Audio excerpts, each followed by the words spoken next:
എല്ലാവർക്കും നമസ്കാരം. എൻ്റെ പേര് അലൻ. നമ്മൾ കഴിഞ്ഞൊരു 3 ലെക്ചറായിട്ട് ന്യൂക്ലിയർ ഫിസിക്സിൻ്റെ ഇൻട്രൊഡക്ഷൻ മുതൽ മുന്നോട്ടുള്ള കുറച്ചധികം കൺസെപ്റ്റുകൾ നമ്മൾ ഡിസ്കസ് ചെയ്തു. ഐ തിങ്ക് നമ്മൾ സ്റ്റാർട്ട് ചെയ്തത് തന്നെ how the scientific community came into the new concept of nucleus through the famous experiment called alpha particle scattering experiment by Rutherford.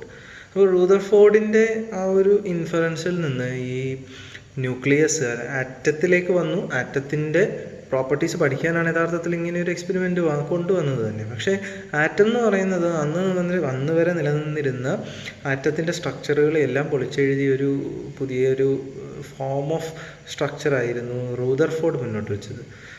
ഒട്ടനവധി കാര്യങ്ങളിൽ അത് എഗ്രി ചെയ്യുകയും ചെയ്യുന്നുണ്ട്. ഇന്നും പല കൺസെപ്റ്റുകളും റൂദർഫോർഡ് പറഞ്ഞ അതേ മോഡലിനോട് ഒത്തുപോകുന്നത്. എന്നാൽ ചില കാര്യങ്ങളിൽ മാറ്റങ്ങൾ വന്നിട്ടുണ്ട് എന്നുള്ളത് സത്യമാണ്, especially regarding the stability of a nucleus. റൂദർഫോർഡിൻ്റെ ന്യൂക്ലിയർ മോഡലിൻ്റെ തന്നെ ഏറ്റവും വലിയ ഡ്രോബാക്സിൽ ഒന്നെന്ന് പറയുന്നത് it could not able to explain the stability of an atom which is present in the നേച്ചറിൽ നമ്മൾ കാണുന്ന ആറ്റംസ് എല്ലാം ഒട്ടുമുക്കാലും സ്റ്റേബിൾ ആണ്. പക്ഷേ according to Rutherford it cannot be stable just because നമ്മളൊന്ന് ചിന്തിച്ച് നോക്കുക.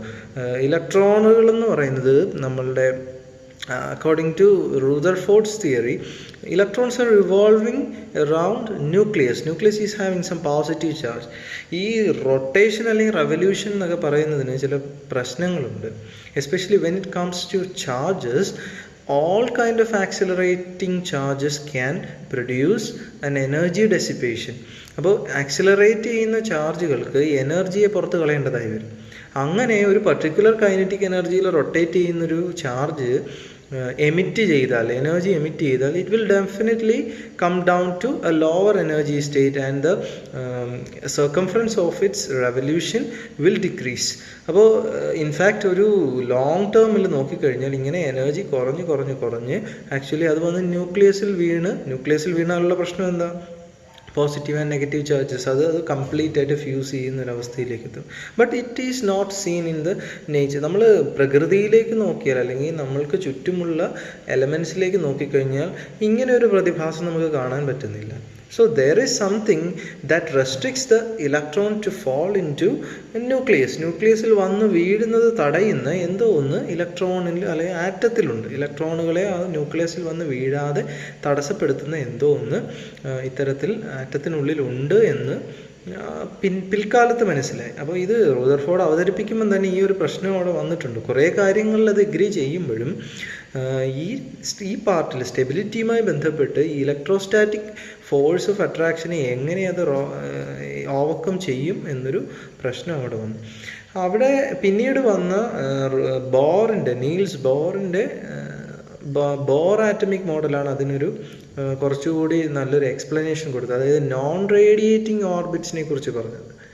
Electrons can only have some specific orbits in which they can revolve around nucleus, and these orbits has a special property that it will not radiate if the electron is revolving in that orbit. That's why it's called a stationary orbit. Stationary ഓർബിറ്റുകളായിട്ടാണ് അവയെ കാണുന്നത്. അപ്പോൾ അതിൻ്റെയൊക്കെ details നമുക്ക് atomic സ്ട്രക്ചറിൽ പഠിക്കാം. So anyway നമ്മൾ പറഞ്ഞു വരുന്നത് ഈ ന്യൂക്ലിയസിൻ്റെ സ്റ്റെബിലിറ്റിയുമായി ബന്ധപ്പെട്ട് നമ്മൾ കുറേ ആറ്റത്തിൻ്റെ സ്റ്റെബിലിറ്റി പറയണം ആദ്യം, അതിൽ നിന്ന് പിന്നീട് ന്യൂക്ലിയസിൻ്റെ സ്റ്റെബിലിറ്റിയിലേക്ക് വരണം. അവിടെയും പ്രശ്നങ്ങളുണ്ട്. We have so much positive charges which are closely packed. കഴിഞ്ഞ ദിവസം നമ്മൾ പറഞ്ഞ ലെക്ചറുകളിലൊന്നിൽ പറഞ്ഞു that radius of a nucleus is around 1 to 1.6 fermi metres. അപ്പോൾ അതിൻ്റെ ഒരു ചെറിയൊരു സ്പേസിലാണ് ഇത്രയും ക്രൗഡഡ് ആയിട്ട് ചാർജുകൾ, പോസിറ്റീവ് ചാർജുകൾ ഇരിക്കുന്നതെന്ന് ആലോചിച്ച് നോക്ക്. സോ 2 ലൈക്ക് ചാർജുകൾ always repels. So how all these charges are accumulated within a very small volume? അവിടെയാണ് നമ്മൾ അന്ന് വരെ നിലനിന്നിരുന്ന ഒരു ഫിസിക്കൽ തിയറീസ് ഉപയോഗിച്ച് ഈ the interaction between nucleons could not be explained by any of the previous versions of physical forces which exist till that date. അന്ന് വരെ നിലനിന്നിരുന്ന ഒരു തരത്തിലുമുള്ള എനർജീസിനെ ഉപയോഗിച്ചോ അല്ലെങ്കിൽ ഫോഴ്സുകളെ ഉപയോഗിച്ചോ ന്യൂക്ലിയർ സ്റ്റെബിലിറ്റിയെ എക്സ്പ്ലെയിൻ ചെയ്യാൻ പറ്റിയിരുന്നില്ല. പിൽക്കാലത്താണ് ന്യൂക്ലിയർ ഫോഴ്സ് എന്ന നാലാമതൊരു ഫണ്ടമെൻ്റൽ ഫോഴ്സിനെ കുറിച്ച്, സ്ട്രോങ് ന്യൂക്ലിയർ ഫോഴ്സിനെ കുറിച്ച് വളരെയേറെ പഠനങ്ങൾ നടക്കുകയും അതിൻ്റെ പ്രോപ്പർട്ടീസിൽ നിന്നാണ് മനസ്സിലായത് ഈ ചാർജ് ഇൻഡിപെൻഡൻ്റായി തന്നെ ന്യൂക്ലിയസിനുള്ളിൽ പ്രോട്ടോണുകൾക്കും ഈ പറയുന്ന പോലെ ന്യൂട്രോണുകൾക്കും തമ്മിൽ ചേർന്ന് നിൽക്കാൻ പറ്റുന്നൊരു ഫോഴ്സ് അവിടെ എക്സിസ്റ്റ് ചെയ്യുന്നുണ്ടെന്ന് മനസ്സിലായത്. സോ ആ സ്റ്റെബിലിറ്റിയിലേക്ക് പോകാൻ നമുക്ക് ഇങ്ങനെ കുറേ അധികം എക്സ്പെരിമെൻ്റൽ ആൻഡ് തിയറിറ്റിക്കൽ ഡേറ്റ നമുക്ക് ആവശ്യമുണ്ടായിരുന്നു. ഇനി സ്റ്റെബിലിറ്റി എന്ന് പറയുന്നത് കേവലം ഇത്തരത്തിൽ പറയുന്നൊരു ന്യൂക്ലിയർ ഫോഴ്സ് കൊണ്ട് മാത്രമല്ല ഉണ്ടാവുക. ന്യൂക്ലിയസിൻ്റെ സ്റ്റെബിലിറ്റിയുടെ ഒരു ഫാക്ടർ മാത്രമാണ് nuclear force. There are so many other factors. അപ്പോൾ കഴിഞ്ഞ ക്ലാസ്സിൽ പറഞ്ഞ ബൈൻഡിങ് എനർജി തന്നെ എടുക്കുക. Binding energy is one of the driving force or driving thing which makes the nucleus stable. But there is a problem with the binding energy. Binding എനർജിയെ നമ്മൾ അതേപോലെ എടുക്കുന്നു എന്ന് വിചാരിക്കുക. So what is the problem with binding energy? നമുക്ക് binding energy എങ്ങനെ calculate ചെയ്യാൻ പറ്റുക? കഴിഞ്ഞ ക്ലാസ്സിൽ നമ്മൾ ചെയ്തതാണ്. Binding energy is it actually comes from the famous mass energy equivalence of Albert Einstein. Albert Einsteinൻ്റെ മാസ് എനർജി ഇക്വലൻസിൽ നിന്നാണ് നമ്മൾക്ക് ഇത്തരത്തിലൊരു ബൈൻഡിങ് എനർജി എന്ന് പറയുന്നൊരു ടേം വന്നത്. So what is actually binding energy? Binding energy is some energy dissipated while forming the nucleus from its constituent nucleons. ന്യൂക്ലിയോൺസിൽ നിന്നൊരു nucleus എന്ന് പറയുന്ന എൻറ്റിറ്റി ഫോം ചെയ്യുമ്പോൾ ലിബറേറ്റ് ചെയ്യപ്പെടുന്ന, എക്സ്പെൽ ചെയ്യപ്പെടുന്ന എനർജിയാണ് ആക്ച്വലി ബൈൻഡിങ് എനർജി എന്ന് പറയുന്നത്. അത് മാത്രമാണോ ബൈൻഡിങ് എനർജിയുടെ definition? No. We can also define binding energy as that energy or that much amount of energy which has to be supplied to a stable nucleus to get it into or to make that nucleus separated into its constituent nucleus. തിരിച്ച് സ്റ്റേബിളായി നിൽക്കുന്ന ഒരു ന്യൂക്ലിയസിനെ നമുക്ക് split ചെയ്ത് അതിൻ്റെ constituent nucleons ആക്കണമെങ്കിലും എന്ത് വേണം? ഒരു energy supply ചെയ്യണം. ദാറ്റ് ഈസ് ആക്ച്വലി നമുക്ക് ചിന്തിക്കാവുന്നതേ ഉള്ളൂ. അങ്ങോട്ട് പോകാനൊരു വഴിയെങ്കിൽ തിരിച്ചു വരുമ്പോൾ നമ്മൾ നിന്ന സ്ഥലത്ത്, തുടങ്ങിയ സ്ഥലത്ത് എത്തുമെന്ന് പറയുന്നത് പോലെ അവിടേക്ക് എനർജി റിലീസ് ചെയ്ത് ന്യൂക്ലിയസിനെ ഫോം ചെയ്തെങ്കിൽ തിരിച്ചു വരുമ്പോൾ ന്യൂക്ലിയസ് എനർജിയെ അബ്സോർബ് ചെയ്ത് സ്പ്ലിറ്റപ്പ് ചെയ്യുന്നു. അപ്പോൾ എനർജി എന്ന് പറയുന്ന മാറ്ററും എനർജിയും തമ്മിലുള്ള ഈ എക്സ്ചേഞ്ച് ഓഫ് നേച്ചർ, ആ മാസ് എനർജി ഈക്വലൻസ്, എനർജിയെ മാസ്സായിട്ടും മാസിനെ എനർജിയായിട്ടും കൺവേർട്ട് ചെയ്യുന്നതിലൂടെ കൈവന്നിട്ടുള്ള ഒരു കാര്യമാണ് ഈ ന്യൂക്ലിയസിൻ്റെ ഫോമേഷൻ്റെ പിന്നിലുള്ള ചില കാര്യങ്ങൾ. ഇനി അങ്ങനെ നമ്മൾ ഈ ബൈൻഡിങ് എനർജിയെ സ്റ്റെബിലിറ്റിയുടെ ഒരു ഫാക്ടറായിട്ട് എടുത്തു കഴിഞ്ഞാലുള്ള പ്രശ്നം എന്താ? ഇപ്പോൾ വളരെ ചെറിയ ന്യൂക്ലിയസുകൾ, ഇപ്പോൾ അയൺ എന്ന് പറയുന്ന ഒരു ന്യൂക്ലിയസ് അല്ലെങ്കിൽ അലുമിനിയം എന്ന് പറയുന്ന ന്യൂക്ലിയസ്, ഇതൊക്കെ സ്റ്റേബിൾ ആയിട്ടുള്ള ന്യൂക്ലിയസുകൾ. ഇതിൽ യാതൊരു തർക്കവും. വൺ ഓഫ് ദ സ്റ്റേബിളസ്റ്റ് ന്യൂക്ലിയസുകളിൽ ഒന്നാണ് iron. In fact it is the most stablest nuclei in the entire universe. Its binding energy cannot be measured as the stability factor because binding energy മാത്രം വെച്ചിട്ടാണ് അയണിൻ്റെ stability പറയുന്നതെങ്കിൽ അതിൻ്റെ ബൈൻഡിങ് എനർജി എന്ന് പറയുന്നത് വലിയ ന്യൂക്ലിയസുകൾ, ഉദാഹരണത്തിന് യുറേനിയം പോലുള്ള ന്യൂക്ലിയസുകളുടെ ബൈൻഡിങ് എനർജിയേക്കാൾ കുറവായിട്ടായിരിക്കും നിൽക്കുക. പക്ഷേ അവിടെ ബൈൻഡിങ് എനർജിയുടെ ടേംസിൽ തന്നെ ഇതിനെ പറയാം. But we have to consider another term which is called a binding energy per nucleon. ഒരു ന്യൂക്ലിയോണിൻ്റെ മുകളിൽ ആക്ട് ചെയ്യപ്പെടുന്ന അല്ലെങ്കിൽ ഒരു ന്യൂക്ലിയോണിന് അനുഭവപ്പെടുന്ന എനർജി അല്ലെങ്കിൽ ഒരു ന്യൂക്ലിയോൺ റിലീസ് ചെയ്യുന്ന എനർജി എന്ന അർത്ഥത്തിൽ ഒരു പുതിയ ടേമിനെ നമ്മൾ ഡിഫൈൻ ചെയ്യേണ്ടി വരും. ഇതൊരു എക്സ്പെരിമെൻ്റൽ ഡേറ്റയിൽ നിന്നാണ് വരുന്നത്. നമുക്കറിയാം വളരെ വലിയ ന്യൂക്ലിയോൺസ് അല്ലെങ്കിൽ വളരെ വലിയ ന്യൂക്ലിയസുകൾ, ഹെവി ആയിട്ടുള്ള ന്യൂക്ലിയസുകൾ, യുറേനിയം, പ്ലൂട്ടോണിയം, തോറിയം, ഇങ്ങനെയുള്ള ന്യൂക്ലിയസുകളെല്ലാം റേഡിയോ ആക്റ്റീവാണ്. അതേപോലെ തന്നെ ഇവയെ സ്പ്ലിറ്റ് ചെയ്യാൻ വളരെ എളുപ്പമാണ്. നമ്മളുടെ ന്യൂക്ലിയർ റിയാക്ടേഴ്സിൽ എന്താണ് സംഭവിക്കുക? യുറേനിയം 238 അല്ലെങ്കിൽ 235, പ്ലൂട്ടോണിയം, തോറിയം. അപ്പോൾ പ്ലൂട്ടോണിയവും എൻറിച്ചഡ് പ്ലൂട്ടോണിയവും എൻറിച്ച്ഡ് യുറേനിയവുമാണ് നമ്മൾ സാധാരണഗതിയിൽ ഈ പറയുന്നത് പോലെ ന്യൂക്ലിയർ ഫ്യൂവൽസ് ആയിട്ട് യൂസ് ചെയ്യാറുള്ളത്. So it's quite clear that these kind of heavy nucleus are unstable. Stable ആയിരിക്കുന്ന ഒരു ന്യൂക്ലിയസിന് വിഘടിച്ചു പോകേണ്ട ആവശ്യമുണ്ടോ? ഒരു മനുഷ്യൻ സ്റ്റേബിൾ ആണെങ്കിൽ അയാൾക്ക് പിന്നെ അവിടെ നിന്ന് സ്ഥാനം മാറിയിരിക്കേണ്ട കാര്യമില്ല. സിമിലർലി എന്തുകൊണ്ടാണ് ഈ വസ്തുക്കൾ മുകളിൽ വെച്ചിരിക്കുമ്പോൾ അത് താഴേക്ക് ഉരുണ്ട് വീഴാൻ അല്ലെങ്കിൽ താഴേക്ക് വീഴാനുള്ളൊരു ടെൻഡൻസി കാണിക്കുന്നത്? It's just because of the potential energy. Potential energy വളരെ കൂടി നിൽക്കുന്ന ഒരു സ്ഥലത്ത് നിന്ന് അത് ഏറ്റവും കുറഞ്ഞ് എനർജി മിനിമം ആക്കാനാണ് ശ്രമിക്കുക. ഇതേപോലെ തന്നെയാണ് സ്റ്റെബിലിറ്റി എന്ന് പറയുന്നത് നേച്ചറിൻ്റെ ഒരു ലോയാണ്. Every particle, every matter consider its stable position to be its natural position. Natural position എന്ന് പറയുന്നത് അതിൻ്റെ ഏറ്റവും സ്റ്റേബിൾ ആയിട്ടുള്ളൊരു പൊസിഷനാണ്. അതുകൊണ്ടാണ് നമ്മളൊരു സിസ്റ്റത്തെ ഡിസ്റ്റർബ് ചെയ്യുമ്പോൾ അത് തിരിച്ചതിൻ്റെ ഇനീഷ്യൽ സ്റ്റേജിലേക്ക് വരാൻ നോക്കുന്നത്. വളരെ സിമ്പിളായി പറഞ്ഞ ഒരു സിമ്പിൾ പെൻഡുലം. സിമ്പിൾ പെൻഡുലം എന്തുകൊണ്ടാണ് ഓസിലേറ്റ് ചെയ്യുന്നത്? അതിനെ നമ്മൾ അതിൻ്റെ ഇനിഷ്യൽ അല്ലെങ്കിൽ ഈക്വിലിബ്രിയം പൊസിഷനിൽ നിന്ന് ഡിസ്പ്ലേസ് ചെയ്യുമ്പോൾ അത് തിരിച്ചതിൻ്റെ ഇനീഷ്യൽ പൊസിഷനിലേക്ക് മടങ്ങി വരാൻ ശ്രമിക്കുന്നതിൻ്റെ ഫലമാണ് ഈ ഓസിലേഷൻസ് എന്ന് പറയുന്നത്. പക്ഷേ എന്തുകൊണ്ട് അവിടെ നിൽക്കുന്നില്ല? Just because of inertia. അത് പോയി ഇവിടെ നിന്ന് സ്റ്റാർട്ട് ചെയ്ത് ഒരു പോയിന്റിൽ പോയി ഇവിടെ വരെ നമ്മളതിനെ എന്ത് ചെയ്തു? സ്ട്രെച്ച് ചെയ്തു. ഇവിടെ കൊണ്ടുവച്ചിട്ട് റിലീസ് ചെയ്യുമ്പോൾ അത് ആഗ്രഹിക്കുന്നത് ആ ഇൻസ്റ്റൻറ്റിൽ തന്നെ വന്ന് അതിൻ്റെ ഇക്വിലിബ്രിയം പൊസിഷനിൽ നിൽക്കാനാണ്. പക്ഷേ ഡ്യൂ ടു ദ ഇനേർഷ്യ, അതിന് വരുന്ന ഒരു മൊമെൻറ്റം കാരണം, ആ ഇനേർഷ്യ കാരണം അത് കണ്ടിന്യൂ ചെയ്യാൻ, അതിൻ്റെ മോഷൻ കണ്ടിന്യൂ ചെയ്ത് അപ്പുറത്തെ വശത്തേക്ക് പോകാൻ ശ്രമിക്കും. അവിടെ ചെന്ന് അതിൻ്റെ ഒരു മാക്സിമം പോയിന്റിൽ എത്തുമ്പം വീണ്ടും അത് തിരിച്ച് ഇക്വിലിബ്രിയത്തിലേക്ക് എത്തും. സോ ഇങ്ങനെ ഡാമ്പ് ചെയ്തിട്ടാണെങ്കിലും ഒടുവിൽ അത് വന്ന് എവിടെ എത്തും? ഇക്വിലിബ്രിയം പൊസിഷനിലേക്ക് എത്തും. അപ്പോൾ നേച്ചർ എന്ന് പറയുന്നത് ഇത്തരത്തിൽ സ്റ്റെബിലിറ്റി അറ്റൈൻ ചെയ്യാൻ നടത്തുന്ന പരിശ്രമങ്ങളിലൂടെയാണ് ഏതൊരു സിസ്റ്റവും അതിൻ്റെ നാച്ചുറൽ പൊസിഷനിലേക്ക് എത്തും. അപ്പോൾ ഒരു ന്യൂക്ലിയസ് എന്ന് പറയുന്നതും ഈ റേഡിയോ ആക്ടിവിറ്റി മൂലമോ അല്ലെങ്കിൽ ഫിഷൻ, ഫ്യൂഷൻ തുടങ്ങിയ പ്രതിഭാസങ്ങളിലൂടെ അതിൻ്റെ ഏറ്റവും സ്റ്റേബിൾ ആയിട്ടുള്ളൊരു അവസ്ഥയിലേക്ക് എത്താനാണ് ശ്രമിക്കുക. അപ്പോൾ ഹെവി ന്യൂക്ലിയസുകൾ സ്റ്റേബിൾ അല്ലെന്ന് വളരെ ക്ലിയറായി നമുക്കറിയാം. അപ്പോൾ വളരെ ലൈറ്റ് ന്യൂക്ലിയസ് ആണെങ്കിലോ, ഉദാഹരണത്തിന് ഹൈഡ്രജൻ ഹൈലി റിയാക്റ്റീവ് അല്ലേ? എന്തുകൊണ്ടാണ് സണ്ണിലെ ഹൈഡ്രജൻ ഹീലിയമായി മാറാൻ ശ്രമിക്കുന്നത്? Because of stability factor.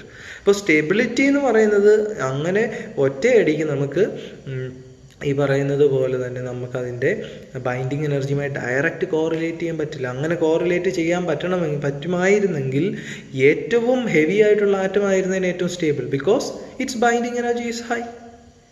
Of course, because എന്തുകൊണ്ടാണ് അങ്ങനെ വരുന്നത്? അതിൻ്റെ നമ്പർ ഓഫ് ന്യൂക്ലിയോൺസ് വളരെ കൂടുതലാണ്. അപ്പം മാസ് ഡിഫക്റ്റ് കാൽക്കുലേറ്റ് ചെയ്യുമ്പോൾ എന്ത് പറ്റും? നമുക്കതിൻ്റെ കാൽക്കുലേഷൻ എന്ന് പറയുന്നത് വളരെ വലിയൊരു വാല്യൂവിലേക്ക് പോകും. അതുകൊണ്ട് തന്നെ നമുക്കത് എക്സ്പെരിമെൻ്റലി നമുക്ക് മനസ്സിലായ ഒരു കാര്യം, അത്തരത്തിൽ ബൈൻഡിങ് എനർജി എന്ന് പറയുന്നത് വെറുതെ നമ്മളുടെ സ്റ്റെബിലിറ്റി ഫാക്ടറിനെ നേരിട്ട് ഇൻ്റർപ്രറ്റ് ചെയ്യുന്നൊരു ഒരു ക്വാണ്ടിറ്റി അല്ല. അങ്ങനെയാണ് ബൈൻഡിങ് എനർജി പെർ ന്യൂക്ലിയോൺ ഒരു പോയിൻ്റായിട്ട് മാറി. So binding energy per nucleon calculate ചെയ്താൽ നമുക്ക് എക്സ്പെരിമെൻ്റലി നമ്മളുടെ കയ്യിലൊരു കർവ് ഉണ്ട്. It is called binding energy curve, binding energy per nucleon curve. അതിൻ്റെ എക്സ് ആക്സിസിൽ നമ്മൾ മാസ് നമ്പറും വൈ ആക്സിസിൽ ബൈൻഡിങ് എനർജി പെർ ന്യൂക്ലിയോൺ എന്ന് പറയുന്ന ക്വാണ്ടിറ്റിയും കൂടെ ചേർത്ത് നമ്മളൊരു ഗ്രാഫ് പ്ലോട്ട് ചെയ്ത് കഴിഞ്ഞാൽ ആ ഗ്രാഫായിരിക്കും ഏതൊരു ന്യൂക്ലിയസിൻ്റെയും മാക്സിമം സ്റ്റെബിലിറ്റി തരുന്നത്. ഞാനതൊന്ന് ഡെമോൺസ്ട്രേറ്റ് ചെയ്ത് കാണിക്കാം. ആ ഗ്രാഫിൻ്റെ ഒരു nature you can see this. You can see ഈ ഫോമിലായിരിക്കും അതിരിക്കുക. ഉണ്ടോ? Binding energy per nucleon versus, അത് ഞാൻ പിന്നീട് അതിൻ്റെ എക്സ്പ്ലനേഷൻ ഇതിൻ്റെ ബാക്കി നോട്ട്സിൽ തരാം. അപ്പോൾ അങ്ങനെ ബൈൻഡിങ് എനർജി പെർ ന്യൂക്ലിയോൺ എന്ന് പറയുന്നത് ഏറ്റവും കൂടുതലായിട്ടുള്ള ന്യൂക്ലിയസ് എന്ന് പറയുന്നത് അയൺ ആണ്. ഇൻഫാക്റ്റ് നേച്ചറിൽ കാണപ്പെടുന്ന വൺ ഓഫ് ദ സ്റ്റേബിളസ്റ്റ് ന്യൂക്ലിയസ് എന്ന് പറയുന്നത് അയൺ ആണ്. അപ്പോൾ ഇങ്ങനെ എക്സ്പെരിമെൻ്റലി പ്രൂവ് ചെയ്ത ഒരു റിസൾട്ടിലേക്കാണ് നമ്മൾ സ്റ്റെബിലിറ്റിയെ കൊണ്ടെത്തിക്കുന്നത്. So one of the most important factor in considering the stability of a nucleus is its binding energy per nucleon.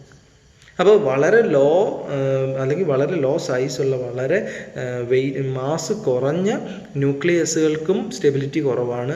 വളരെ ഹെവി ആയിട്ടുള്ള നമ്പർ ഓഫ് ന്യൂക്ലിയോൺസ് വളരെ കൂടുതലുള്ള ന്യൂക്ലിയസുകൾക്കും സ്റ്റെബിലിറ്റി കുറവാണ്. ഇനി വളരെ കൂടിക്കഴിഞ്ഞാൽ എന്താ സംഭവിക്കുന്നത് നമുക്ക് സിംപിളി പറഞ്ഞാൽ, ഈ ന്യൂക്ലിയർ ഫോഴ്സ് എന്ന് ഞാനൊരു ടേമിനെ കുറച്ച് മുന്നേ പറഞ്ഞിരുന്നു. ആ ന്യൂക്ലിയർ ഫോഴ്സ് ചാർജ് ഇൻഡിപെൻഡൻ്റ് ആണെന്ന് പറഞ്ഞു. എന്നാൽ ഒരു പരിധി കഴിഞ്ഞാൽ ഈ നമ്പർ ഓഫ് പ്രോട്ടോൺസിൻ്റെ എണ്ണം കൂടി വരുന്നതനുസരിച്ച് ന്യൂക്ലിയർ ഫോഴ്സിന് ആക്ച്വലി ഒരു സാച്ചുറേഷൻ പോയിന്റ് ഉണ്ട്. അതിൻ്റെ എല്ലാ ഡീറ്റെയിൽസ് നമുക്ക് ന്യൂക്ലിയർ ഫോഴ്സ് ഡിസ്കസ് ചെയ്യുമ്പം പറയാം. എന്നിരുന്നാലും ഇപ്പോൾ ഇത്രയും ഓർത്തിരിക്കുക, there is a saturation limit for nuclear force. Once the interaction between or the electrostatic force between protons exceeds this quantity or this nuclear saturation value, nuclear force saturation value, then it starts repelling each other. അപ്പോൾ ഇതിനെ തമ്മിൽ bind ചെയ്യിക്കാൻ ഉതകുന്ന ഫോഴ്സിനേക്കാൾ കൂടുതൽ electrostatic force of repulsion വന്നാൽ പിന്നീട് ആ ന്യൂക്ലിയസിന് സ്റ്റേബിളായി നിൽക്കാൻ പറ്റില്ല. സോ അതുകൊണ്ടാണ് വളരെ ഹെവി ആയിട്ടുള്ള ന്യൂക്ലിയസുകൾ അൺസ്റ്റേബിൾ ആവും. ഇനി വളരെ ലോ മാസ്സുള്ള ന്യൂക്ലിയർ അല്ലെങ്കിൽ വളരെ നമ്പർ ഓഫ് ന്യൂക്ലിയോൺസ് കുറവുള്ള ന്യൂക്ലിയോൺസ് സിംപ്ലി പറഞ്ഞാൽ ബൈൻഡിങ് എനർജി വളരെ കുറവാണ്. ബൈൻഡിങ് എനർജി പെർ ന്യൂക്ലിയോൺ എടുക്കുന്നതിന് മുന്നേ തന്നെ ബൈൻഡിങ് എനർജി എന്ന് പറയുന്നത് വളരെ കുറവാണ്. അപ്പോൾ അത്തരത്തിൽ നമ്മൾ ഈ ലൂസ്ലി ബൗണ്ടഡ് ആയിട്ടുള്ള ന്യൂക്ലിയോൺസ് കൊണ്ട് നിർമ്മിച്ചിരിക്കുന്ന ന്യൂക്ലിയസുകളെ അല്ലെങ്കിൽ അവയുടെ സ്റ്റെബിലിറ്റി, ഇത് മാത്രമൊന്നുമല്ല, ഈ പറയുന്ന ന്യൂക്ലിയർ ഫിഷൻ ഫ്യൂഷൻ പ്രോസസ്സുകളെ ഡ്രൈവ് ചെയ്യുന്ന ഒട്ടനവധി കാര്യങ്ങളുണ്ട്. അതേപോലെ റേഡിയോ ആക്ടിവിറ്റി, എന്തുകൊണ്ട് ന്യൂക്ലിയസിനുള്ളിൽ നിന്ന് പാർട്ടിക്കിളിനെ എമിറ്റ് ചെയ്യേണ്ടി വരുന്നു, സ്റ്റെബിലിറ്റിയാണ് ഒന്നാമത്തെ ഫാക്ടറെങ്കിലും ഏത് മാർഗത്തിലൂടെ സഞ്ചരിച്ചാണ് ഇത് സ്റ്റെബിലിറ്റി അറ്റൈൻ ചെയ്യുന്നു എന്നുള്ളത് ആ ന്യൂക്ലിയസിൻ്റെ സൈസിനെയും ന്യൂക്ലിയസിൻ്റെ മാസ് നമ്പർ, അതേപോലെ അതിൻ്റെ സിമെട്രി, അങ്ങനെ ഒരുപാട് കാര്യങ്ങളുമായി ബന്ധപ്പെട്ടിരിക്കുന്നു. അപ്പോൾ അതിനെക്കുറിച്ചെല്ലാം നമുക്ക് പിന്നീട് ഡിസ്കസ് ചെയ്യും. ഇപ്പോൾ ഇത്രയും ഓർത്തിരിക്കുക, ന്യൂക്ലിയർ സ്റ്റെബിലിറ്റി എന്ന് പറയുന്നത് ഡിഫൈൻ ചെയ്യുന്നത് ബൈൻഡിങ് എനർജി എന്ന് പറയുന്ന ഒരു ടേം കൊണ്ടല്ല, ബൈൻഡിങ് എനർജി പെർ ന്യൂക്ലിയോൺ എന്നൊരു ടേം കൊണ്ടുണ്ട്. അപ്പോൾ അതിൻ്റെ ഡിസ്കഷനിലേക്കാണ് ഇനി നമ്മൾ പോകുന്നത്. Binding energy per nucleon. അപ്പോൾ ബൈൻഡിങ് എനർജി പെർ ന്യൂക്ലിയോണിനെ കുറിച്ചാണ് നമുക്ക് ഡീറ്റെയിൽഡായിട്ട് ഡിസ്കസ് ചെയ്യാനുള്ളത്. Binding energy per nucleon. So binding energy as a whole cannot be considered as the stability factor. Stability എന്ന് പറയുന്ന ക്വാണ്ടിറ്റിയെ ഡിഫൈൻ ചെയ്യാൻ ബൈൻഡിങ് എനർജി പറയുന്നതിനേക്കാളേറെ ബൈൻഡിങ് എനർജി പെർ ന്യൂക്ലിയോൺ. ഇപ്പോൾ സിംപ്ലി ആ വാക്കിൽ നിന്ന് തന്നെ നമുക്ക് ബൈൻഡിങ് എനർജി പെർ ന്യൂക്ലിയോൺ കണ്ടുപിടിച്ചൂടെ? ബൈൻഡിങ് എനർജി പെർ ന്യൂക്ലിയോൺ അല്ലേ? ഇതല്ലേ ഇതിൻ്റെ എക്സ്പ്രഷൻ എന്ന് പറയുന്നത്. അപ്പോൾ അതെങ്ങനെ കാൽക്കുലേറ്റ് ചെയ്യാൻ പറ്റും? ബൈൻഡിങ് എനർജി പെർ ന്യൂക്ലിയോൺ എങ്ങനെ കാൽക്കുലേറ്റ് ചെയ്യാൻ പറ്റുക? ഏതൊരു ന്യൂക്ലിയസിൻ്റെയും ബൈൻഡിങ് എനർജി എങ്ങനെ കാൽക്കുലേറ്റ് ചെയ്യുക?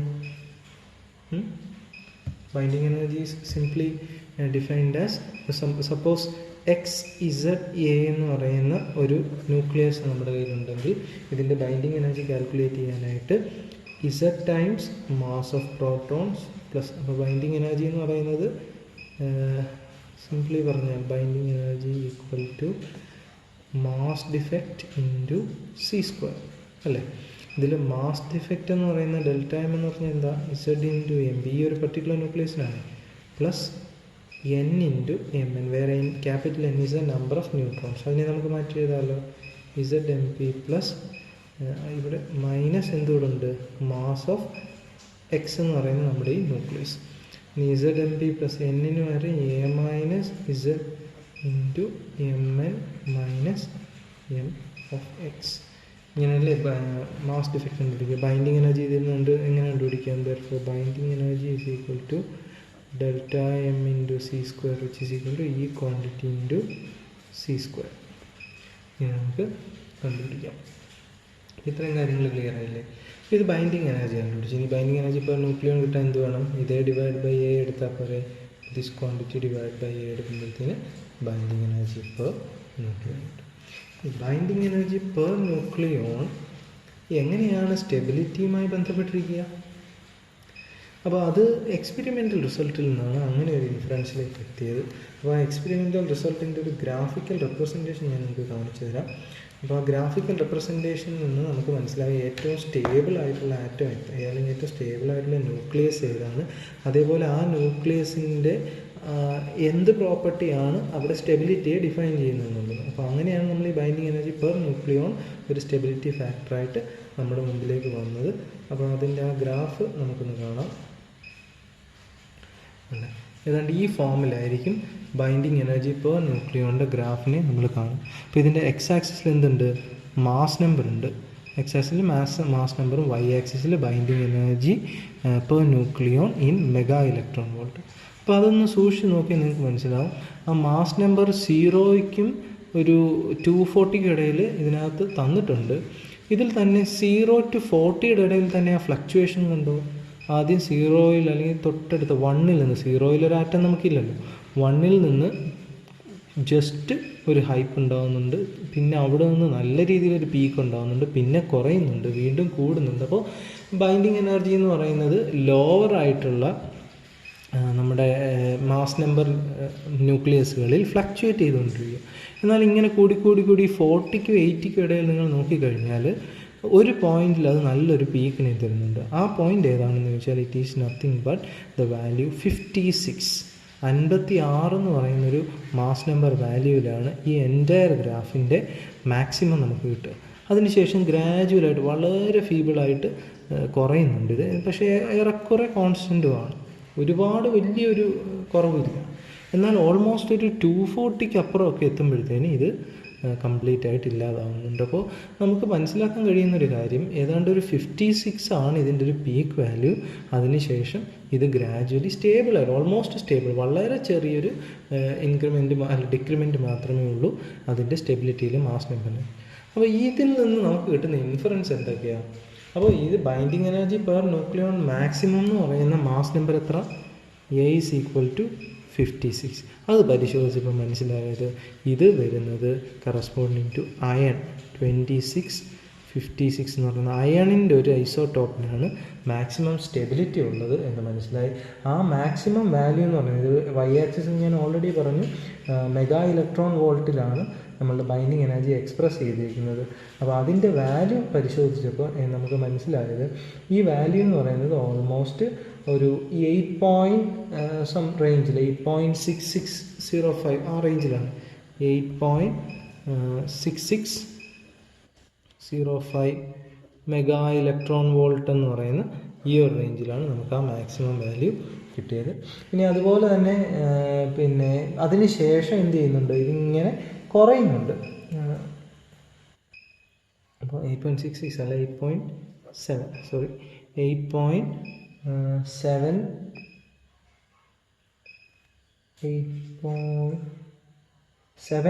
മെഗാ ഇലക്ട്രോൺ വോൾട്ടാണ് ഈ മാക്സിമം 8.79 മെഗാ ഇലക്ട്രോൺ. അപ്പോൾ ഈ ഒരു റേഞ്ചാണ് മാക്സിമം വാല്യൂ കിട്ടുക. അതിനുശേഷം എന്ത് ചെയ്യുന്നുണ്ട്, ഇതിങ്ങനെ ഗ്രാജുവലി കുറഞ്ഞു വരുന്നു. അങ്ങനെ കുറഞ്ഞ് ഓൾമോസ്റ്റ് ഒരു 7.6 ആ റേഞ്ചിലൊക്കെ ഇതൊരു കോൺസ്റ്റൻ്റ് ആയിരിക്കും. നമ്മുടെ ആ ഗ്രാഫ് നോക്കാമെങ്കിൽ ഇങ്ങനെ ഫ്ലക്ച്വേറ്റ് ചെയ്ത് ഇങ്ങനെ എത്തിയതിന് ശേഷം ഇതൊരു കോൺസ്റ്റൻ്റായി നിൽക്കുന്നൊരു റേഞ്ച് ഉണ്ട്. ആ റേഞ്ച് ഓൾമോസ്റ്റ് ഈ 7.6 മെഗാ ഇലക്ട്രോൺ വോൾട്ടാണ്. അപ്പോൾ ഒരു ഓൾമോസ്റ്റ് ഒരു 80 or 100 മാസ് നമ്പർ മുതൽ ഇങ്ങനൊരു 200 റേഞ്ച് വരെയും ഇതിങ്ങനെ കോൺസ്റ്റൻ്റായി നിൽക്കുന്നു. അപ്പോൾ അതിനൊരു ഇൻ്റർമീഡിയറ്റ് റേഞ്ച് എന്ന് പറയും. ഇൻ്റർമീഡിയറ്റ് ആയിട്ട് നിൽക്കുന്ന ഒരു ബൈൻഡിങ് എനർജി പെർ ന്യൂക്ലിയോണാണ് അത്. അപ്പോൾ ഇതിൽ നിന്ന് കിട്ടുന്ന ഐഡിയ ഇത്രയേ ഉള്ളൂ. Binding energy per nucleon maximum ആയിരിക്കുന്ന അയൺ ആയിരിക്കും ഏറ്റവും സ്റ്റേബിൾ ആറ്റം. അതിനേക്കാൾ കുറവും അതിനേക്കാൾ കൂടുതലും ഉള്ളതൊക്കെ മാസ് നമ്പർ കൂടുതലുള്ളതൊക്കെ ലെസ് സ്റ്റേബിൾ ആറ്റം. ഇനി ഒരുപാട് മാസ് നമ്പർ കൂടിപ്പോയി കഴിഞ്ഞാൽ ഒരു പോയിന്റ് കഴിഞ്ഞാൽ അതിന് ഒട്ടും സ്റ്റെബിലിറ്റി ഉണ്ടാവില്ല.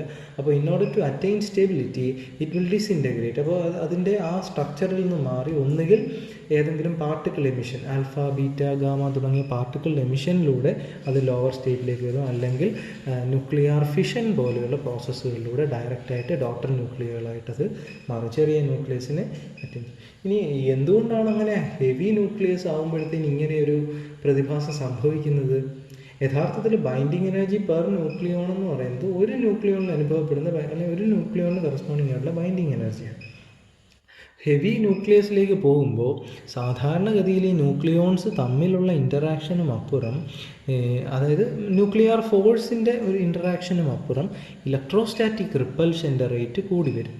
അത് ഞാൻ ഓൾറെഡി ഡിസ്കസ് ചെയ്തതാണ്. അപ്പോൾ ഇലക്ട്രോസ്റ്റാറ്റിക് റിപ്പൽഷൻ, അതായത് പ്രോട്ടോണുകൾ തമ്മിലുള്ള, പോസിറ്റീവ് ചാർജുകൾ തമ്മിലുള്ള ഇലക്ട്രോസ്റ്റാറ്റിക് റിപ്പൽഷൻ കൂടി വരുന്നതിനനുസരിച്ച് ഇതെന്ത് ചെയ്യും, പരസ്പരം ആ പ്രോട്ടോൺസ് റിപ്പൽ ചെയ്ത് ആ ന്യൂക്ലിയസിൻ്റെ സ്ട്രക്ചറിനെ തന്നെ കൊളാപ്സ് ചെയ്ത് കളയുന്ന ഒരവസ്ഥയിൽ.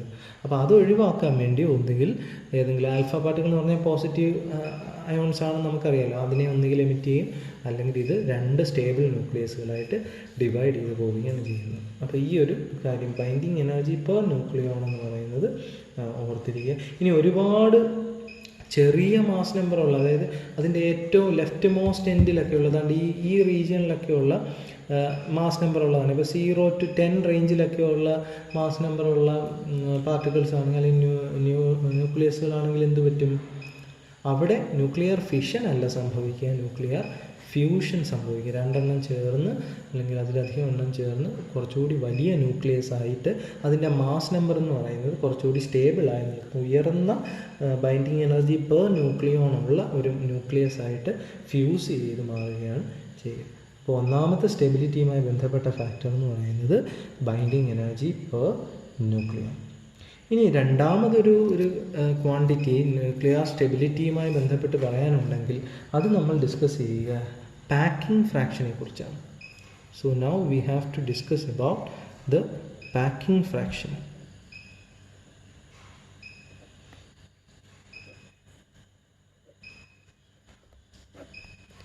പാക്കിംഗ് ഫ്രാക്ഷൻ ഒരുപക്ഷെ സോളിഡ് സ്റ്റേറ്റ് ഫിസിക്സിൽ നിങ്ങൾ കേട്ടിട്ടുണ്ടാവും. കേട്ടിട്ടില്ലാത്തവർ ഇനിയുള്ള നാളുകളിൽ അത് സോളിഡ് സ്റ്റേറ്റിൽ ഡീപ്പായിട്ട് പഠിക്കുന്ന സമയത്ത്, പ്രത്യേകിച്ചും ക്രിസ്റ്റൽ സ്ട്രക്ചറൊക്കെ പഠിക്കുന്ന സമയത്ത് പാക്കിംഗ് ഫാക്ടറിനെ കുറിച്ചും പാക്കിംഗ് ഫ്രാക്ഷനെ കുറിച്ചും ഒക്കെ നമ്മൾ ഡിസ്കസ് ചെയ്യും. ഇവിടെ നമ്മൾ പാക്കിംഗ് ഫ്രാക്ഷനെ ഡിഫൈൻ ചെയ്യുന്നത്, here packing fraction F can be defined as the mass defect per nucleon. ഒരു ന്യൂക്ലിയസിലെ ഈച്ച് ന്യൂക്ലിയോണിൽ അനുഭവപ്പെടുന്ന പാക്കിംഗ് ഫ്രാക്ഷൻ്റെ മാസ് ഡിഫക്റ്റിൻ്റെ ഒരു മെഷറാണ് പാക്കിംഗ് ഫ്രാക്ഷൻ. ഇതിനെ വേറൊരു രീതിയിൽ നമ്മൾ ഡിഫൈൻ ചെയ്യാറുണ്ട്. പാക്കിംഗ് ഫ്രാക്ഷനെ നമ്മൾ മറ്റൊരു രീതിയിൽ കൂടി ഡിഫൈൻ ചെയ്യാറുണ്ട്. അതെന്ന് പറഞ്ഞാൽ, നമുക്കറിയാം കാർബൺ C612 എന്ന് പറയുന്ന ആറ്റം ഉപയോഗിച്ചല്ലേ നമ്മൾ ആറ്റമിക് മാസ് യൂണിറ്റ് AMU എന്ന് പറയുന്ന, അല്ലെങ്കിൽ U എന്ന് പറയുന്ന ആറ്റമിക് മാസ് യൂണിറ്റിനെ ഡിഫൈൻ ചെയ്യാൻ ഉപയോഗിക്കുന്ന സ്റ്റാൻഡേർഡ് വാല്യൂ എന്ന് പറയുന്നത് C612 ആണ്. ഇതിൻ്റെ ഐസോട്ടോപ്പിക് മാസ്, ഈ ഒരു ഐസോട്ടോപ്പിനെ കൺസിഡർ ചെയ്തിട്ടാണ് നമ്മൾ മറ്റെല്ലാ ന്യൂക്ലിയസിൻ്റെ മാസിനെയും കമ്പയർ ചെയ്യുക. ഇതാണ് നമ്മുടെ സ്റ്റാൻഡേർഡ് വാല്യൂ. അപ്പോൾ ഇതിനെ ബേസ് ചെയ്തിട്ട് നമ്മൾ എന്ത് ചെയ്യുന്നു, പാക്കിംഗ് ഫ്രാക്ഷനെ ഡിഫൈൻ ചെയ്യാറുണ്ട്, മറ്റൊരു ഇക്വേഷൻ ഉപയോഗിച്ച് ഡിഫൈൻ ചെയ്യാറുണ്ട്. അത് മറ്റൊന്നുമല്ല, packing fraction is equal to isotopic mass minus mass number divided by mass number into 10⁴. ഇങ്ങനൊരു ഇക്വേഷൻ ഉപയോഗിച്ച് നമ്മൾ എന്തിനെ, പാക്കിംഗ് ഫ്രാക്ഷനെ ഡിഫൈൻ ചെയ്യണം. ഇവിടെ ഈ ഒരു ഐസോട്ടോപ്പിക് മാസ് എന്ന് പറയുന്നത് നമ്മൾ എങ്ങനെയാണ് മെഷർ ചെയ്യുക? ആക്ച്വലി പാക്കിംഗ് ഫ്രാക്ഷൻ കൊണ്ട് ഉദ്ദേശിക്കുന്നത് എന്താ? Packing fraction is nothing but the mass defect per nucleon അല്ലേ? പക്ഷേ എന്താണ് യഥാർത്ഥത്തിൽ? Actually atomic masses are measured relative to C12. ഈ C612 എന്ന് പറയുന്ന ഇതുമായി റിലേറ്റ് ചെയ്തിട്ടല്ലേ എല്ലാ ന്യൂക്ലിയസുകളുടെയും മാസിനെ നമ്മൾ മെഷർ ചെയ്യാറുള്ളത്. Thus the packing fraction for the isotope എന്ന് പറയുന്നത്, ഈ പർട്ടിക്കുലർ ഐസോട്ടോപ്പിൻ്റെ പാക്കിംഗ് ഫ്രാക്ഷൻ എന്ന് പറയുന്നത് അപ്പോഴെന്താണ്? 0 ആണ്. ഇതുമായി ബന്ധപ്പെട്ടാണ് എല്ലാ മറ്റ് ന്യൂക്ലിയസുകളുടെയും മാസുകളെയും നമ്മൾ കമ്പയർ ചെയ്യുന്നത് എന്നതുകൊണ്ട് തന്നെ ഇതിൻ്റെ കറസ്പോണ്ടിങ് പാക്കിംഗ് ഫ്രാക്ഷൻ എന്താ? 0. അതിൻ്റെ മീനിങ് എന്താ? Isotopic മാസും mass number same ആണെന്നുള്ളതല്ലേ. അപ്പോൾ അങ്ങനെയല്ലേ ഇതിൻ്റെ വാല്യൂ 0 ആയിട്ട് മാറും. അപ്പോൾ എന്നാൽ മറ്റ് മാസ് എടുത്താൽ അല്ലെങ്കിൽ മറ്റു ന്യൂക്ലിയസ് എടുത്താലും അവിടെ ഈ പാക്കിംഗ് ഫ്രാക്ഷൻ ഒരു വാല്യൂ ഉണ്ടാവും. ചില കേസിൽ, ഉദാഹരണത്തിന് ഐസോട്ടോപ്പിക് മാസ് എന്ന് പറയുന്നത് മാസ് നമ്പറിനേക്കാൾ ചെറിയ വാല്യൂ ആണെങ്കിൽ പാക്കിംഗ് ഫ്രാക്ഷൻ എന്താവും? നെഗറ്റീവ് ആവും. അല്ലാത്ത കേസിൽ എന്താവും? പാക്കിംഗ് ഫ്രാക്ഷൻ പോസിറ്റീവ് ആവും. അപ്പോൾ പാക്കിംഗ് ഫ്രാക്ഷൻ പോസിറ്റീവ് ആണോ നെഗറ്റീവ് ആണോ എന്നത് നോക്കിയിട്ടും നമുക്ക് ആ ന്യൂക്ലിയസ് സ്റ്റേബിൾ ആണോ അൺസ്റ്റേബിൾ ആണോ എന്ന് പറയാനാകും. അപ്പോൾ ഈ നെഗറ്റീവ് പാക്കിംഗ് ഫ്രാക്ഷൻ കൊണ്ട് ഉദ്ദേശിക്കുന്നത് എന്താ? പാക്കിംഗ് ഫ്രാക്ഷനിൽ എന്തുണ്ട്? മാസ് ഡിഫക്റ്റ് ഉണ്ട്. അപ്പോൾ അത് ഒരു മാസിലുള്ള വേരിയേഷൻ അല്ലേ, അതിൻ്റെ ഒറിജിനൽ മാസും അപ്പാരൻറ്റ് മാസും തമ്മിലുള്ള വേരിയേഷൻ അല്ലേ. അപ്പോൾ ആ മാസിന് അതിനൊരു എനർജി ഇക്വലൻ്റ് ഉണ്ടാകുമല്ലോ. അപ്പോൾ ഇങ്ങനെ ആ മാസിൻ്റെ എനർജി ഇക്വലൻ്റ് ടേം എന്ന് പറയുന്നത് യഥാർത്ഥത്തിൽ അതിൻ്റെ സ്റ്റെബിലിറ്റിയുമായി ബന്ധപ്പെട്ടിരിക്കുന്നു. ഓക്കെ, അപ്പോൾ അങ്ങനെയാണെങ്കിൽ ഈ നെഗറ്റീവ് പാക്കിംഗ് ഫ്രാക്ഷൻ ഉള്ള ഏതെങ്കിലും ഐസോട്ടോപ്പുകൾ അല്ലെങ്കിൽ ഏതെങ്കിലും ന്യൂക്ലിയസുകൾ നമ്മുടെ കയ്യിലുണ്ടെങ്കിൽ അവ എക്സ്ട്രാ സ്റ്റേബിൾ ആയിരിക്കും. എന്തുകൊണ്ടത് ഒന്ന് ആലോചിച്ച് നോക്കേ. നെഗറ്റീവ് പാക്കിംഗ് ഫ്രാക്ടർ എന്ന് അതിൻ്റെ ഒറിജിനൽ മാസിൽ നിന്ന്, അതായത് ഇപ്പോൾ ഒരു പർട്ടിക്കുലർ എക്സ് ഇസഡ് എ എന്ന് പറയുന്നതായിരുന്നു ഇതിൻ്റെ ഒറിജിനൽ കോൺഫിഗറേഷൻ എന്ന് വിചാരിക്കുക. പകരം നമുക്ക് കിട്ടിയത് ഒരു ഐസോട്ടോപ്പാണ്. അത് എക്സ് ഇസഡ് എ ഡാഷ് എന്ന് പറയുന്ന ഒരു ഐസോട്ടോപ്പാണ് നമുക്ക് കിട്ടിയെന്ന് വിചാരിക്കുക. അപ്പോൾ ഈ ഐസോട്ടോപ്പിൻ്റെ മാസ് ഈ മാസിനേക്കാൾ കുറവാണെന്ന് വിചാരിക്കുക. ഒറിജിനൽ അതിൻ്റെ ന്യൂക്ലിയസിനേക്കാൾ കുറവുള്ള ഐസോട്ടോപ്പാണ് നമുക്ക് കിട്ടിയതെങ്കിൽ ആ പർട്ടിക്കുലർ ന്യൂക്ലിയസ് എങ്ങനെയാണ് ഈ മാസ് കുറവ് വന്നത് അതിനകത്ത്? അപ്പോൾ ഇതിനകത്തൊരു difference in mass delta M ഉണ്ടാകുമല്ലോ. ന്യൂക്ലിയസിനുണ്ടായ ഐസോട്ടോപ്പിക് ഇഫക്റ്റ് മൂലം ഉണ്ടായ ഒരു ആബ്സെൻസ് ഓഫ് മാസ് ഉണ്ടാകുമല്ലോ. ഈ കുറഞ്ഞ മാസ്, ആ മാസ് എവിടെ പോകും? ആ മാസ് എനർജി ആയിട്ട് കൺവേർട്ട് ചെയ്യും. ക്ലിയർ ആയോ? അപ്പോൾ അവിടെ ഒരു എനർജി റിലീസ് ചെയ്യുകയാണെങ്കിൽ അതിനർത്ഥം അത് എക്സ്ട്രാ സ്റ്റെബിലിറ്റിയിലേക്ക് പോകുന്നു എന്ന്. അപ്പോൾ ഡെൽറ്റ എം എന്ന് പറയുന്ന ഒരു മാസിലെ ഡിഫക്റ്റ് കുറവുണ്ടായെന്ന് പറഞ്ഞാൽ ആ കുറവ് വന്ന മാസ് എനർജി ആയിട്ട് ഡെസിപ്പേറ്റ് ചെയ്തു പോയി. അപ്പോൾ ഒരു സിസ്റ്റത്തിൽ നിന്ന് എനർജി നഷ്ടപ്പെട്ടു പോവുക എന്ന് പറഞ്ഞാൽ അത് സ്റ്റെബിലിറ്റി അറ്റൈൻ ചെയ്യുക എന്നുള്ളതല്ലേ നമ്മൾ പറയാറുള്ളത്.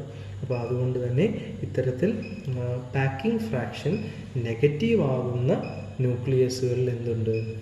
എക്സ്ട്രാ സ്റ്റെബിലിറ്റി നമുക്ക് കാണാൻ പറ്റും. അപ്പോൾ അതിൻ്റെ ഒരു ഗ്രാഫിക്കൽ റെപ്രസെൻറ്റേഷൻ വേണമെങ്കിൽ ഞാൻ നിങ്ങളെ കാണിക്കാം. അപ്പോൾ മാസ് നമ്പറും ഈ പാക്കിംഗ് ഫ്രാക്ഷനും തമ്മിലുള്ളൊരു റിലേഷൻ വരുന്നൊരു ഗ്രാഫാണ്. അപ്പോൾ അത് നമുക്കൊന്ന് നോക്കിക്കഴിഞ്ഞാൽ നിങ്ങൾക്ക് മനസ്സിലാവുന്നുണ്ട്. ഇതാണ് ആ ഒരു ഗ്രാഫിൻ്റെ നേച്ചർ. കണ്ടോ? എക്സ് ആക്സിസിൽ നമ്മൾ എന്തിനെക്കുറിച്ചാണ് പറയുന്നത്?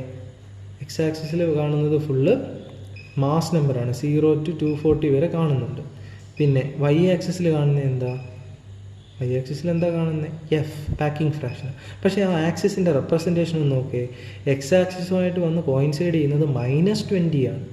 പിന്നെ കയറി പോയി 0-ലെത്തി, പിന്നെ അങ്ങോട്ട് പോസിറ്റീവ്. അപ്പോൾ പാക്കിംഗ് ഫ്രാക്ഷൻ ഇങ്ങോട്ട് 0-ക്ക് മുകളിൽ പോസിറ്റീവും 0-ക്ക് താഴെ നെഗറ്റീവ്. അപ്പോൾ ഈ ഒരു റേഞ്ചിൽ എന്താണ് പാക്കിംഗ് ഫ്രാക്ഷൻ എന്ന് പറയുന്നത്? പോസിറ്റീവും ഇതിന് താഴോട്ട് എന്താണ് പാക്കിംഗ് ഫ്രാക്ഷൻ? നെഗറ്റീവ്. അപ്പോൾ ഈ 0-ക്ക് കറസ്പോണ്ടിങ് ആയിട്ടൊരു ലൈൻ വരച്ചാൽ അതിന് താഴെ നിൽക്കുന്ന അത്രയും ക്വാണ്ടിറ്റീസ് എന്താണുള്ളത്? നെഗറ്റീവ് പാക്കിംഗ് ഫ്രാക്ഷൻ ഉള്ളതല്ലേ. ഇനി അതിൽ തന്നെ ഏറ്റവും നെഗറ്റീവായിട്ടുള്ളത് ഏതാണ്ട് ഇവിടെ വരും. അതിനെ നമ്മൾ എക്സ് ആക്സിസിലേക്ക് പ്ലോട്ട് ചെയ്താൽ 56-ലായിരിക്കും അത് വന്ന് നിൽക്കുക. That's why iron is the most stable. അപ്പോൾ ഏറ്റവും ലീസ്റ്റ് പാക്കിംഗ് ഫ്രാക്ഷൻ എന്ന് പറഞ്ഞാൽ ഏറ്റവും കൂടുതൽ എനർജി ഡെസിപ്പേറ്റ് ചെയ്തു എന്നുള്ളത്. അതിനർത്ഥം ഏറ്റവും സ്റ്റേബിൾ ആയിട്ടുള്ള ന്യൂക്ലിയസ് ആണ്. ഇനി ഇതാണ്ട് ഇവിടെ കണ്ടോ, നിങ്ങൾ നേരത്തെ ബൈൻഡിങ് എനർജി പെർ ന്യൂക്ലിയോണിൻ്റെ ഗ്രാഫ് പോലെ തന്നെ, പക്ഷേ ഇൻവേർട്ടഡ് ആയിട്ടുള്ളൊരു സ്ലോപ്പാണ്. അതെന്തുകൊണ്ടാണ് ഇൻവേർട്ടഡ് ആയത്? കാരണം പാക്കിംഗ് ഫ്രാക്ഷൻ എടുക്കുമ്പം പാക്കിംഗ് ഫ്രാക്ഷൻ്റെ എത്രത്തോളം നഷ്ടപ്പെടുന്നോ അത്രത്തോളം എന്തുണ്ടാകുന്നുണ്ട്? സ്റ്റേബിലിറ്റി കൂടുന്നുണ്ട്. അപ്പോൾ അത് നമ്മൾ നേരത്തെ പറഞ്ഞ ബൈൻഡിങ് എനർജിയുടെ ടേംസിൽ പറഞ്ഞാൽ നഷ്ടപ്പെടുന്ന എനർജി സ്റ്റെബിലിറ്റിയെ തരുന്നുണ്ടെങ്കിൽ കിട്ടുന്ന എനർജി സ്റ്റെബിലിറ്റിയെ കുറയ്ക്കുന്നുണ്ട്. അപ്പോൾ ആ ഒരു മീനിങ്ങിലാണ് ഈ ഗ്രാഫ് ഇത് എക്സ്പെരിമെൻ്റൽ റിസൾട്ടിൽ നിന്ന് നമുക്ക് കിട്ടുന്ന ഗ്രാഫ്. അപ്പോൾ ഇത്തരത്തിൽ പാക്കിംഗ് ഫ്രാക്ഷൻ ഉപയോഗിച്ചു കൊണ്ടുകൂടി നമുക്ക് നമ്മുടെ ന്യൂക്ലിയസിൻ്റെ സ്റ്റെബിലിറ്റിയെ ഡിഫൈൻ ചെയ്യാം. ഇനി ഒരു കാര്യത്തിലൂടെ നമുക്ക് ന്യൂക്ലിയസിൻ്റെ സ്റ്റെബിലിറ്റിയെക്കുറിച്ച് പറയാൻ പറ്റും. അതെന്ന് പറഞ്ഞാൽ ആ ന്യൂക്ലിയസിൻ്റെ ഉള്ളിലെ ന്യൂക്ലിയോൺസിൻ്റെ നേച്ചറിനെ ബേസ് ചെയ്തിട്ട്, അതായത് നമ്പർ ഓഫ് ന്യൂക്ലിയോൺസിനെ ബേസ് ചെയ്തിട്ടും നമുക്ക് ഒരു ന്യൂക്ലിയസിൻ്റെ സ്റ്റെബിലിറ്റിയെ ഡിഫൈൻ ചെയ്യാം. അതെങ്ങനെയാണെന്ന് ചോദിച്ചാൽ, നമുക്കറിയാവുന്നതുപോലെ തന്നെ ന്യൂക്ലിയസിനുള്ളിലെ ന്യൂക്ലിയോൺസ് എന്ന് പറഞ്ഞാൽ പ്രോട്ടോൺസ് ഉണ്ട്, ന്യൂട്രോൺസ് ഉണ്ട്, പിന്നെ ഇതിൻ്റെ കറസ്പോണ്ടിങ് ആയിട്ടുള്ള ഇതിൻ്റെ രണ്ടിൻ്റെയും നമ്പർ എന്താകുമ്പോൾ, അല്ലെങ്കിൽ ഏത് ടൈപ്പ് നമ്പർ ആകുമ്പോൾ ടോട്ടൽ നമ്മുടെ പീരിയോഡിക് ടേബിളിൽ അവൈലബിൾ ആയിട്ടുള്ള ന്യൂക്ലിയസിൽ സ്റ്റേബിൾ എത്ര എണ്ണം ഉണ്ടെന്ന് നോക്കാം. അത് ചെയ്യുമ്പോൾ മനസ്സിലാവും. സ്റ്റേബിൾ ന്യൂക്ലൈഡ്സ്, ന്യൂക്ലിയർ ഗ്രൂപ്പ്സ് എന്നുള്ളതാണ് ന്യൂക്ലൈഡ്സ് കൊണ്ട് ഉദ്ദേശിക്കുന്നത്. ഇനി number of protons even, neutrons even. അപ്പോൾ ഉദാഹരണത്തിന് C612 എന്ന് പറയുന്നതിൽ 6 പ്രോട്ടോൺ 6 ന്യൂട്രോൺ, 2 ഈവൻ അല്ലേ? അത്തരത്തിൽ ഈവൻ ന്യൂട്രോണുകളിൽ ഈവൻ പ്രോട്ടോൺ ന്യൂട്രോൺ കോമ്പിനേഷൻസിൽ സ്റ്റേബിളായി നിൽക്കുന്ന ന്യൂക്ലിയസുകൾ 160 എണ്ണം ഉണ്ട്. എന്നാൽ ഈവൻ പ്രോട്ടോണും ഓഡ് ന്യൂട്രോണും ആണെങ്കിൽ അതിൻ്റെ വാല്യൂ ഏതാണ്ട് 56 ഉള്ളൂ. 56 ടൈപ്പ് ന്യൂക്ലിയസുകളെ നമുക്ക് ഇങ്ങനെ സ്റ്റേബിളായി നിൽക്കുന്നുള്ളൂ ഈവൻ ഓഡ് കോമ്പിനേഷൻ. ഇനി ഓഡ് ഈവൻ കോമ്പിനേഷനിലാണെങ്കിലോ, അതായത് ഓഡ് പ്രോട്ടോൺ ഈവൻ ന്യൂട്രോൺ ആണെങ്കിലോ അതും ഏതാണ്ട് 52 എണ്ണത്തോളം വരും. എന്നാൽ ഓഡ് പ്രോട്ടോൺ ഓഡ് ന്യൂട്രോൺ കോമ്പിനേഷനിൽ ആകെപ്പാടെ നമുക്ക് കാണാൻ പറ്റുന്നത് 4 എണ്ണമാണ്. അങ്ങനെ ടോട്ടൽ 272. ഈ 4 എണ്ണം തന്നെ വളരെ വളരെ റെയറാണ്. വളരെ റെയറാണെന്ന് മാത്രമല്ല വളരെ ചെറിയ ന്യൂക്ലിയസ്, അതായത് എണ്ണം വളരെ കുറവുള്ള ന്യൂക്ലിയസുകളിൽ മാത്രമേ ഇത്തരത്തിൽ നമുക്കൊരു ഓഡ് കോമ്പിനേഷനിൽ സ്റ്റേബിളായിട്ട് നിൽക്കുന്നതായിട്ട് കണ്ടിട്ടുണ്ട്. ഇനി അതിൻ്റെ ഒരു സ്റ്റെബിലിറ്റി കർവൊക്കെ നമുക്ക് വരയ്ക്കാൻ പറ്റും. അതായത് പ്രോട്ടോൺസിൻ്റെ ന്യൂട്രോൺസിൻ്റെ എണ്ണം ബേസ് ചെയ്തിട്ട്, പ്രോട്ടോൺ നമ്പർ ന്യൂട്രോൺ നമ്പർ എണ്ണം ബേസ് ചെയ്ത് നമുക്കൊരു കർവ് വരയ്ക്കാൻ പറ്റും. അതായത് വളരെ ചെറിയ മാസ് നമ്പറുള്ള ന്യൂക്ലിയസുകളിൽ പ്രോട്ടോൺ നമ്പറും ന്യൂട്രോൺ നമ്പറും സെയിം ആയിരിക്കുമ്പോഴാണ് സ്റ്റെബിലിറ്റി മാക്സിമം. ഇപ്പോൾ C612 എന്ന്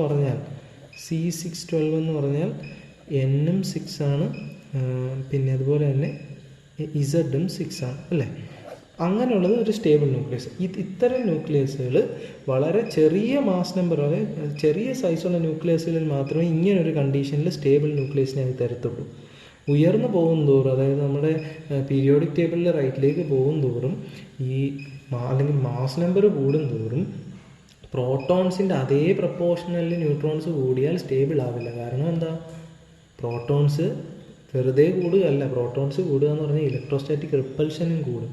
ആ ഇലക്ട്രോസ്റ്റാറ്റിക് റിപ്പൽഷനെ കോമ്പൻസേറ്റ് ചെയ്യാൻ എക്സസ് ന്യൂട്രോൺസ് ഉണ്ടെങ്കിൽ മാത്രമേ, അതായത് ന്യൂക്ലിയർ ഫോഴ്സ് വെച്ച് കോമ്പൻസേറ്റ് ചെയ്യണമെങ്കിൽ എക്സസ് ന്യൂട്രോൺസ് വേണം. അതുകൊണ്ട് തന്നെ സ്റ്റെബിലിറ്റി കർവ് എന്ന് പറയുന്നത് യഥാർത്ഥത്തിൽ നമുക്ക് വേണ്ടുന്നത് y=x എന്നുള്ള ഫോമിൽ, അതായത് പ്രോട്ടോണും ന്യൂട്രോണും സെയിം ആയി, ഇവിടെ നമ്പർ ഓഫ് പ്രോട്ടോൺ, ഇവിടെ നമ്പർ ഓഫ് ന്യൂട്രോൺ. അപ്പോൾ ചെറിയ ചെറിയ മാസ് നമ്പറുള്ള, ചെറിയ ചെറിയ പ്രോട്ടോൺ നമ്പറുള്ള ആറ്റംസിൽ, ന്യൂക്ലിയസുകളിൽ ഇത് രണ്ടും സെയിം ആയിരിക്കും, പ്രോട്ടോൺ നമ്പറും ന്യൂട്രോൺ നമ്പറും. എന്നാൽ അത് ഉയർന്നു പോകുന്നതനുസരിച്ച് പ്രോട്ടോൺ നമ്പറിനേക്കാൾ കൂടുതൽ ന്യൂട്രോൺ നമ്പർ കൂടും. കണ്ടോ, ഇവിടെ എന്ന് പറഞ്ഞാൽ ഇത്രയും പ്രോട്ടോൺ ഉള്ളപ്പോൾ ഇത്രയും ന്യൂട്രോൺ ഉണ്ട്. എന്നാൽ ഇവിടെ എത്തിയപ്പോഴോ പ്രോട്ടോൺ നമ്പർ ഇത്രയും കൂടിയുള്ളൂ, പക്ഷേ ന്യൂട്രോൺ നമ്പർ ഇത്രയും കൂടി. അപ്പോൾ അതുകൊണ്ട് തന്നെ ഉയർന്ന മാസ് നമ്പറുള്ള പാർട്ടിക്കിൾസിലേക്ക് അല്ലെങ്കിൽ ന്യൂക്ലിയസുകളിലേക്ക് എത്തുമ്പോൾ നമുക്ക് കൂടുതൽ ന്യൂട്രോൺസ് വേണം. അത് in order to overcome the effect of electrostatic repulsion between two protons എന്ന് പറയേണ്ടി വരും. അപ്പോൾ ഇത്രയും കാര്യങ്ങളാണ് ന്യൂക്ലിയർ സ്റ്റെബിലിറ്റിയുമായി ബന്ധപ്പെട്ട് അറിഞ്ഞിരിക്കേണ്ടത്. അപ്പോൾ നമ്മൾ ഡിസ്കസ് ചെയ്ത് പ്രധാനമായിട്ടും ബൈൻഡിങ് എനർജി പെർ ന്യൂക്ലിയോൺ, അതേപോലെ തന്നെ പാക്കിംഗ് ഫ്രാക്ഷൻ, പിന്നീട് ഇത്തരത്തിൽ പ്രോട്ടോൺ നമ്പർ ന്യൂട്രോൺ നമ്പർ വെച്ചിട്ടുള്ള സ്റ്റെബിലിറ്റി. ഓക്കെ, അപ്പോൾ മനസ്സിലായെന്ന് വിശ്വസിക്കുന്നു. Thank you.